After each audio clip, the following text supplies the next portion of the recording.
დიდება და მადლობა უფალს ყველაფრისათვის. მე მინდა ვისარგებლო შემთხვევით და მადლობა მოუხადო ყველა იმ ადამიანს, ვინც აქვს ძალდება ესეთი თავდადებისათვის და ერთგულებისათვის სამშობლოს სამსახურში. მაგრამ განსაკუთრებულად მინდა თქვენი მეორე ვადით პრეზიდენტობის დასასრულის ჟამს ძალიან დიდი მადლობა მინდა მოგიხადოთ. აი იმ საქმიანობისთვის, რაც თქვენ საქართველოსთვის გააკეთეთ.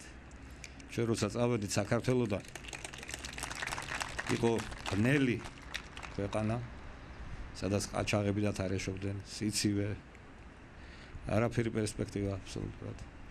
და თქვენ როდესაც მოვძალეთ ჩვენი ქვეყნის სათავეში, საქართველოს შეიცვალა, საქართველოს გაძლიერდა, აღდგა სახელმწიფო ინსტიტუტები, ჯარი გვყავს, პოლიცია გვყავს და სახელმწიფოს სახე გვაქვს და რაც მთავარია მთელი მსოფლიოს თვალში, თქვენ დიდი იმიჯი შეუქმნით საქართველოს და მე მინდა გითხრათ, მადლიერების გზნობა ეს არის ყველაზე ერთ-ერთი დიდი ღირსება არის ადამიანისათვის და თქვენ ეს მოახდინეთ თან უთანასწორო ბრძოლაში, გაუგონა რომში ერთთან.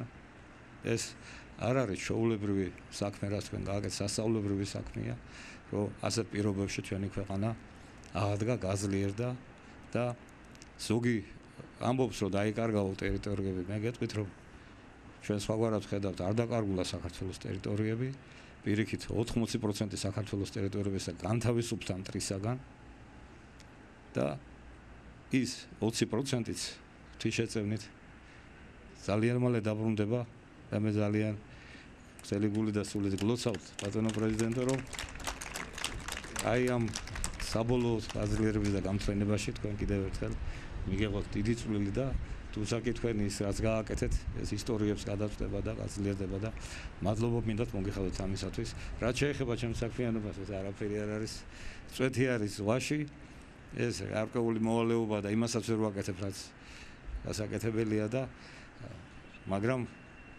დიდ მადლობას მოგახსენებთ ამისთვის.